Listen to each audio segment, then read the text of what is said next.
Good morning. Morning. Can everybody hear me okay? Here. Okay. So let me know if you can. So for those of you on Zoom, I am Pastor Dale. This is my first sermon in several weeks as we were on vacation in Florida, and because of my niece having some health issues, I helped out a little bit extra at the farm. Her issues are resolving now, but anyway, that's why you haven't seen me since May, probably. So before I get into any storytelling, let's review where we are in Ruth. So Elimelech and Naomi had two sons. And because of a famine in Bethlehem, they journeyed to Moab. And Elimelech died. The two sons got married, and they married Moabite women, Orpah and Ruth. And after about 10 years, both the sons died. So now we have three widows. Naomi, the mother-in-law, was going to return to Bethlehem because she had heard that the famine was over and advised her daughter-in-laws to remain in their country and go back to their families. However, Ruth decided that she would stay with Naomi, and they traveled together back to Bethlehem.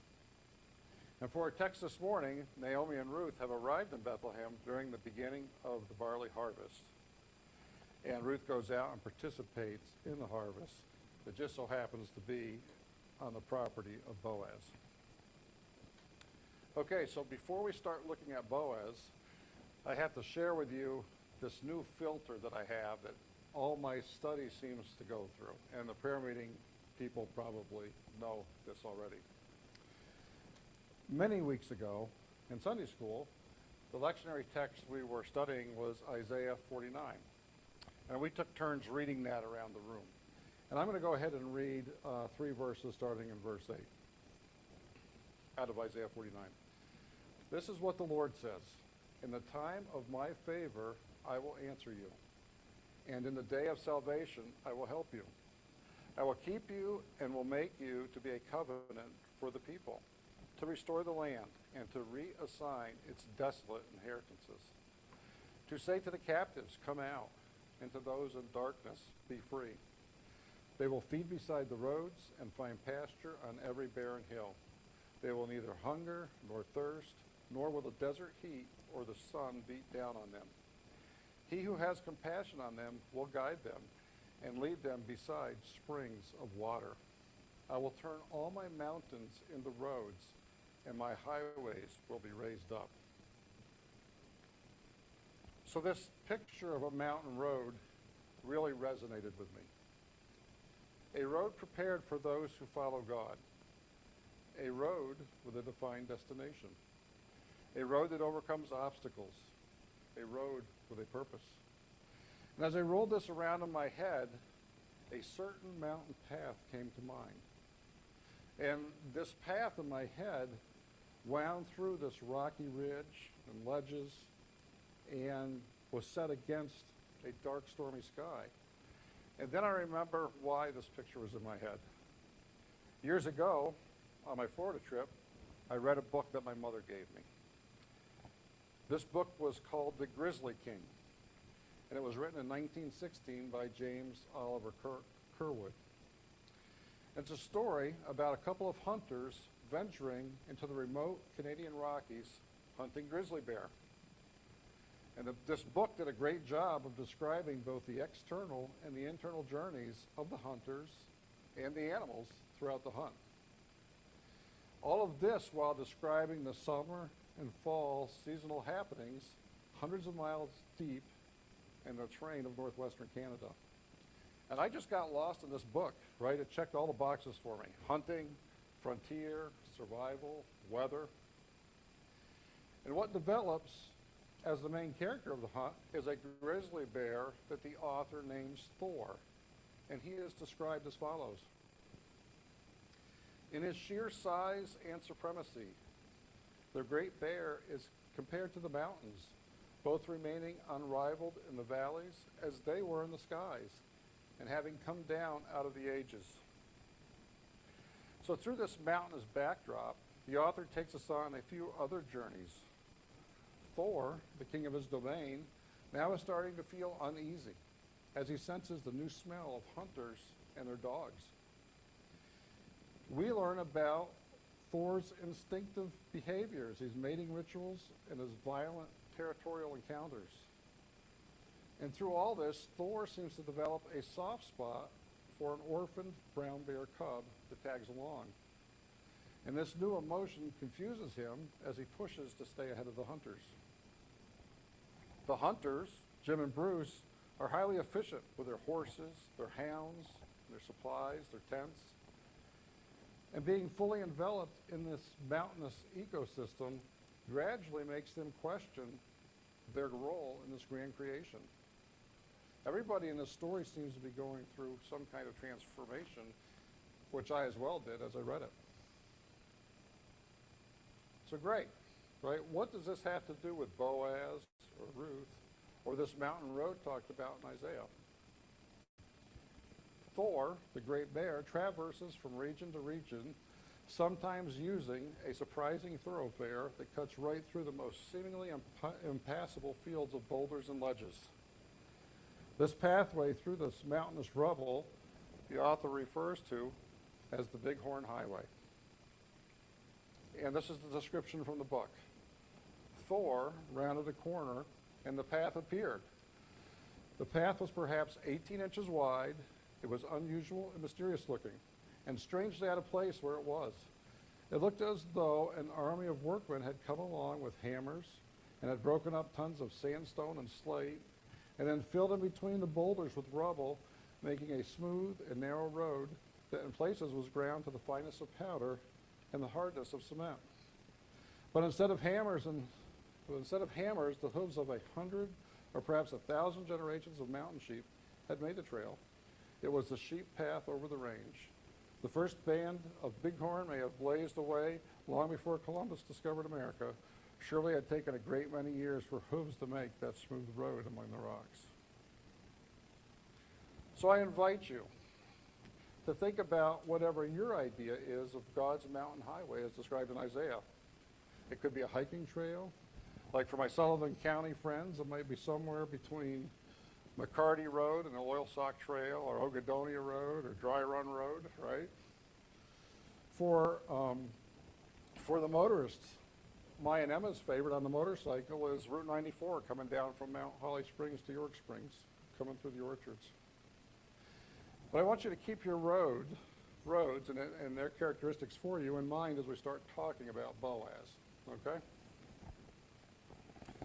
So in Ruth 2:1, Boaz is introduced as a man of standing. The New King James Version describes him as a man of great wealth. And I'm going to make a few assumptions about this verse. It appears to me that Boaz is grounded, well settled in Bethlehem. He is a respected member of the community. I'm assuming he at least has some wealth. We don't really know what wealth means. And from this, I'm going to assume that he is obedient to the Lord, because the land has blessed him. Way back in Deuteronomy 11, Moses gave a speech to the second generation of the Israelite nation, getting ready to leave the desert, their 40-year desert journey, just before they entered the promised land. And he urged them to be obedient to the Lord. He told them that the Israelites were used to Egypt, which was irrigated, and this new land they were going to go to was irrigated by rain sent from God. And it's described in Deuteronomy 11:12 as a land for which the Lord your God cares. The eyes of the Lord your God are always on it, from the beginning of the year to the very end of the year. And it shall be that if you earnestly obey my commandments, which I command you today, to love the Lord your God and to serve him with all your heart and with all your soul, then I will give you rain for your land in its season, the early rain and the latter rain, that you may gather in your grain, your new wine, and your oil. And I will send grass in your fields for your livestock, that you may eat and be filled. So Boaz seems well adjusted to his station in life. He seems to be obedient to the law. He seems to be on the road that God has designed for him. And although it's for God's glory, it seems to serve Boaz well. So this first characteristic of this road is obedience. In verse 4, we see Boaz's interaction with his workers, with the workers, and their responses to him. The Lord be with you. The Lord bless you. I read that this is not an unusual greeting back then, but it does put the Lord in front of any interaction. And we see him inquire about the strange woman, Ruth, before he knows who she is. He seems to have respect and to be concerned about people, no matter their position, and he understands his position as one of God's people. So maybe the second characteristic of this road is respect. And maybe to add to that is humility. He doesn't seem to place his good standing above the others in the story. As we continue to think about the character of the person of Boaz, I'm reminded of how God describes himself to Moses on Mount Sinai in Exodus 34:6. God describes himself as the Lord, the compassionate and the gracious God, slow to anger and abounding in loyal love and faithfulness. So a lot of God's character Boaz expresses.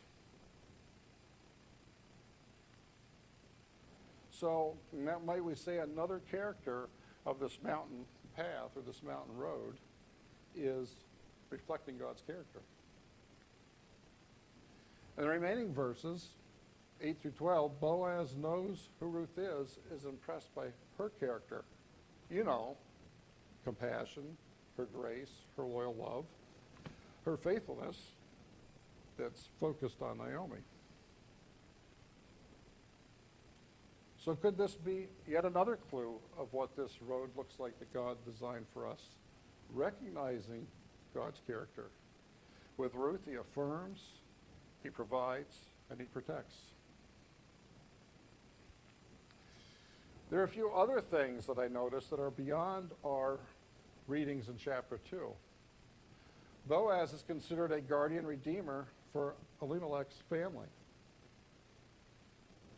This role would require purchasing the property from Naomi and providing an heir to carry on that family's name.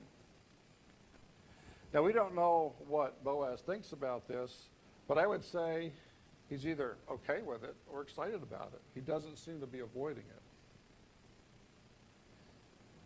The thing that stands out to me is that he seems to trust the spiritual road that he's on and the God that designed it. Because he acknowledges in chapter 3, verse 12, that there's a guardian redeemer in line in front of me to do this for you. And he takes this person with him to 10 elders, and he offers, this idea to this other guardian redeemer, which to me shows that whether he's okay with it or he likes it, he trusts God and God's goal in this. Let God do what he wants to do and doesn't seem to grab any blessings if that's what he wanted. So maybe another clue to this road, identifying this road or characteristic of this road, is that let God be in control.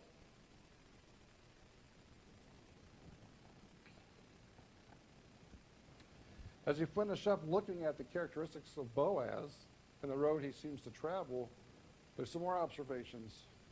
In Deuteronomy 23:3, it's strictly forbidden to bring a Moabite into the assembly of God.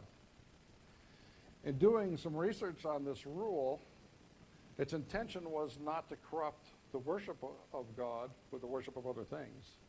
And it seems to be specifically addressed to males and not females. If you remember in Ruth 1:16, when leaving Moab, Ruth pledged to Naomi that Naomi's people would be her people and Naomi's God would be her God. Another thing that struck me is this whole marriage idea is not really a very good business deal, right? He's going to buy the land from Naomi. I mean, if I understand this correctly, which I may not, but it seems to me like he's going to buy this land from Naomi, right?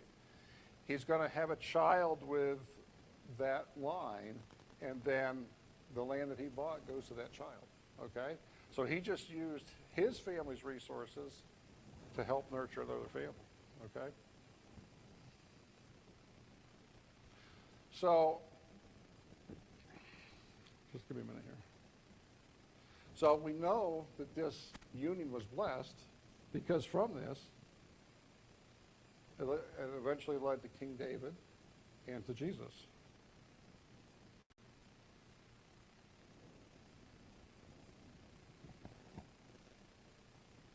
So thinking about this mountain road, it's more like a spiritual road, right? And if we think about, if we review the characteristics about the spiritual road, the first one was Boaz follows the law. He's obedient. But not only does Boaz follow the law, he understands the spirit of the law. He is not proud. He expresses God's character. He recognizes God's character. He gives up control and trusts God. It's like he yearns to understand the spirit of the law, and he yearns to understand God's heart. So this, to me, this way of life that Boaz has lived seems like the mountain road, a raised highway, the narrow way. It isn't so much a physical road as it is a spiritual road. And there are characteristics of the road and of the people on the road. And do we recognize the path that God has before us? When we see the spiritual markers, do we recognize them? Do we affirm them? Do we let them affirm us? Are we content to be on that road? Do we celebrate that road? So picture your mountain road, your bighorn highway. Maybe it's Psalms 23. He leads me in the paths of righteousness for his name's sake. Maybe it's in the garden walking in the cool of the morning with God, Genesis 3:8. Maybe it's on Emma's motorcycle ride all over the county, or Sullivan County, looking for deer. What characteristics does your road have? Security, familiarity, disciplines, camaraderie? Is it a path of refinement as you pass through hardships? If you can see a long way, does it give you vision? Is it full of blind corners and blind hills, and so sometimes you don't understand where you're going and you have to trust? Can you embrace it, celebrate it? Can you consider it your communication, your connection with our Heavenly Father?